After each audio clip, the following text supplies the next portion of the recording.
Hi hello வணக்கம். இது உங்கள் சிவி ஜோன். எல்லாரும் எப்படி இருக்கீங்க? இப்போ பார்த்தீங்கன்னா சரியான ஒரு விஷயத்தை வந்து நம்மளோட சப்ஸ்கிரைபர் தான் வந்து கீழே கமெண்ட்டில் கொடுத்துட்டாங்க. அந்த கீழேயே நான் வந்து கமெண்ட் பண்ணியிருந்தேன்.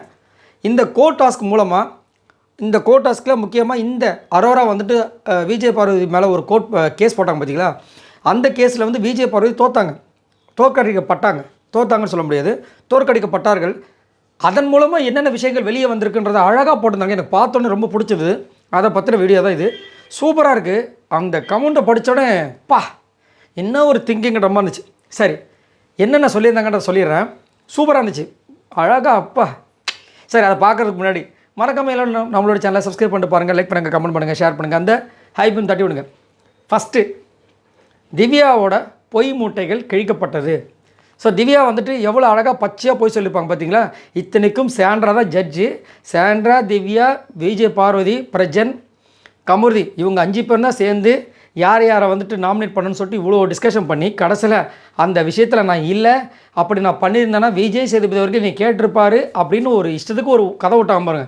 இத்தனைக்கும் இந்த விஷயம் விஜய் பார்வதிக்கு தெரியும். இல்லை, எப்படி ஒரு பொய் சொல்ல முடியுங்க?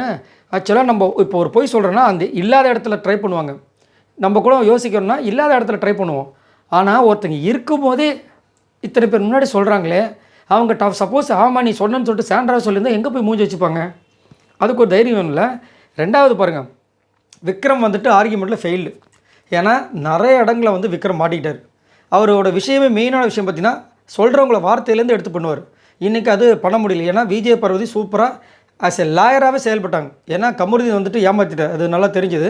ஸோ அதனால் என்ன பண்ணிட்டாங்க, ஆஸ் எ லாயராக அவங்களே வந்துட்டு நிறைய விஷயங்கள் வாதாடினதில் அவரால் எதுவுமே பண்ண முடியல. ஆக்சுவலாக பாருங்கள், வெளியில் வந்ததுக்கப்புறமா எல்லோரும் சிரித்து பேசுகிறாங்க. இவரோட மூஞ்சி வாடி போயிருந்துச்சு. ஆக்சுவலாக இவர் வின் பண்ணியிருக்கார். வரும்போது எவ்வளோ சந்தோஷமாக வருவார். எத்தனை கேஸு, இது வந்து 3வது கேஸோ 4வது கேஸோ எல்லாத்தையுமே வின் பண்ண ஒரு நேற்றுலாம் எவ்வளோ என்ஜாய்மெண்ட்டாக இருந்தார். பாத்தியா பாரு அப்படி இப்படி சொன்னவர் இங்கே வந்து சைலண்ட்டாக உட்காந்துட்டுருக்கு. ஏன்னா அவரோட மனசாட்சிக்கு தெரியும் அவர் உண்மையிலே தோற்கடிக்கப்பட்டார். இது வந்துட்டு விலை கொடுத்து வாங்கப்பட்டது அன்பு கேங்காலன்றதான் உண்மை. ஸோ அது வந்து க்ளீனாக எக்ஸ்போஸ் ஆச்சு. 3வது பார்த்தீங்கன்னா அரோராவோட வெஞ்சன்ஸ் கேம், பாரு மேலே இருக்கிற வெஞ்சன்ஸு வெளிப்பட்டது. ஏன்னா நடுவில் பார்த்தீங்கன்னா நேற்று வந்து திடீர்னு பார்த்தீங்களா அரோரா அவ்வளோ திட்டினீங்களே, இப்போ விஜய் பார்வதிக்கு அந்த கேஸுக்கு ரிசல்ட் கொடுத்தது அரோரா தான் பண்ணுற மாதிரி நல்லா உங்கள் மாதிரி நிறைய பேர் வந்துட்டு கமெண்ட்ஸ்லாம் போட்டுட்டு இருந்தாங்க. இல்லை, நான் எப்போயுமே வந்து விஜய் பார்வதியில் வெஞ்சன்ஸ் வச்சுட்டு தான் இருக்கேன் அப்படின்றதுக்கு இன்றைக்கி ஒரு கேஸை போட்டு அதில் அவங்க பேசுகிற விஷயங்கள் பார்க்கும்போது அவ்வளோ கிளியராக இருந்துச்சு. இதுலேயும் கொடுமை என்னென்னா வெளியே வராங்க. சரி, அதை அடுத்தது பேசுவோம், சரிங்களா? அடுத்தது வந்து சாண்ட்ராவோட குட் மூவ் இம்ப்ரூவ்மெண்ட் கேம். சூப்பராக வந்து சாண்ட்ரா வந்து அவ்வளோ அழகாக பண்ணியிருந்தாங்க, சூப்பராக பண்ணியிருந்தாங்க. உண்மையிலேயே வந்துட்டு எப்படின்னா அவங்க அந்த பாயிண்ட் எடுத்து வைக்கிறாங்க. கோர்ட் டாஸ்கில் வந்து சொன்னது என்னது, விட்னஸ் எதுக்காக வர வச்சுருக்காங்க, விட்னஸ் என்ன சொல்கிறாங்களோ அதை தான் நம்ம எடுத்துக்கணும். நம்மளுக்கு 1008 தெரியும், ஆனால் இங்கே நான் ஜட்ஜு அப்படிங்கும்போது நான் இதை பற்றி பேசக்கூடாது. நான் ஒரு ஜட்ஜாக எனக்கு என்ன தோணுது, எனக்கு என்ன வந்திருக்கு அதை வச்சு தான் பேச முடியும்னு சொல்லிட்டு அழகாக அக்குவர் அனைவரும் பிரித்து வச்சாங்க. ஆனால் கனி வந்து என்ன பண்ணிட்டாங்க, சாண்ட்ரா கிட்ட தோக்கக்கூடாது, விஜய் பார்வதி கிட்ட தோக்கக்கூடாது, கமருதீன் கிட்ட தோக்கக்கூடாது. இந்த ஒரு காரணங்களால் அதே மாதிரி நம்மளோட ஃப்ரெண்டு விக்ரம் தோக்கக்கூடாது. அதனால் என்ன பண்ணிட்டாங்க, அங்கே ஒரு கேம் விளாட்றாங்க.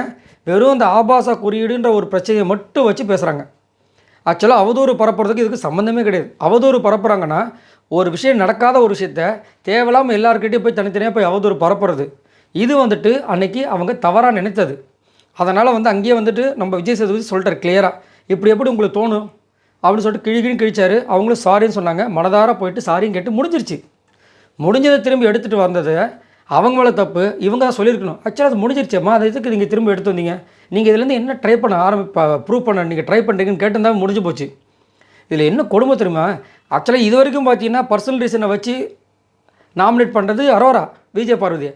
ஆனால் விஜய் பார்வதி மேலே இவங்க கேஸ் போட்டிருக்காங்க. சரி, அடுத்தது என்ன வெளியே வந்திருக்கு அப்படின்னா நம்ம கமருதனோட இரட்டை வேடம் ட்ராமா டபுள் கேம். ஏன்னா அங்கே வந்து பார்த்தீங்கன்னா இப்படின்னாரு இவங்க, சரி இவர் இப்படி தான் பண்ணுவான்னு சொல்லிட்டு இவங்க அவங்களுக்கு என்னென்ன பேசணுமோ பேசுனாங்க. பேசி முடிச்சதுக்கப்புறம் வெளியே வந்ததுக்கப்புறம் அரோராவை ஒரு ஹக்கு பண்ணார் பாருங்க. அப்போ தான் உண்மையை கொட்டுறாரு. எல்லாமே நடிப்பு. பார்த்தியா அரோரா, இப்போயாவது புரிஞ்சுக்கோ, இப்போயும் நான் வந்துட்டு உனக்கும் அவளுக்கு சமமாக தான் பார்க்குறேன்றாரு. அதை நீங்கள் வெளியில் பண்ணிக்கோங்க. ஆனால் நீங்கள் ஒரு கருப்புக்குள்ள ஒன்று கோட்டு மாதிரி கவுன் போட்டிருக்கீங்களா, அதுக்கு ஒரு மரியாதை இருக்குல்ல, உங்களை நம்பினாங்களா அதுக்கு ஒரு மரியாதை இருக்குல்ல, அப்படி ஏமாத்தலாமா கமருதீன்? என்னத்த சொல்ல. அடுத்தது பிக் பாஸ்க்கு ஒரே ஜாலி. ஏன்னா காலையில் நேற்று இதெல்லாம் பார்த்தீங்கன்னா மொக்கையாக போச்சு. ஆனால் இந்த வாட்டி இந்த கேஸு செம சுவாரஸ்யமாக போச்சு. எல்லோரும் இன்வால்மெண்ட் ஆனாங்க. கேஸு வந்துட்டு அடுத்த கட்டத்துக்கு மூவ் ஆச்சு, மக்கள் மன்றத்துக்கு போச்சு. ஸோ செம்மையாக இருக்குல்ல. இதில் மக்கள் மன்றத்தில் இருக்கவங்க எல்லாரோட முகத்திலையும் கிழிஞ்சுது.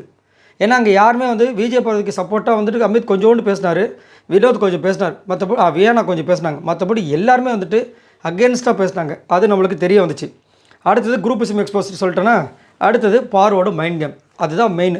என்னென்னா பாரு செம்ம செக் வச்சாங்க. என்ன வச்சாங்கன்னா, சப்போஸ் நம்ம கமருதீனை லாயரை போடலன்னா கமருதீன் வந்துட்டு எப்படியாவது அரோரா அவங்க பக்கம் இழுத்துருவாங்க.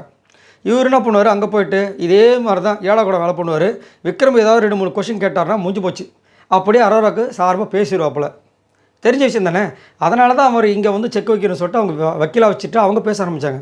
ஆனால் அது அவங்களுக்கே வந்துட்டு பாதகமாக அமைஞ்சிருச்சு. ஏன்னா அரோரா சொல்லிட்டாங்க, நீ மட்டும் நல்லா வாதாடி இருந்தால் நாங்கள் தோற்றுருப்போம். இதுக்கு மேலே என்ன பண்ணும்? சூப்பராக சொல்லியிருந்தாங்க. அந்த நபருக்கு நன்றி. அதேமாதிரி இந்த வீடியோவை பற்றி நீங்கள் என்ன நினைக்கிறீங்க? இதில் இவ்வளோ விஷயங்கள் வந்திருக்கு பார்த்தீங்களா? ஒரே ஒரு கோட் டாஸ்கில், ஒரே ஒரு சிங்கிள் டாஸ்கில் எவ்வளோ விஷயங்கள் வந்திருக்கு பார்த்தீங்களா? இதை பற்றி மறக்காமல் கீழே கமெண்ட்ஸ் பண்ணுங்கள். பாய் நண்பர்களே.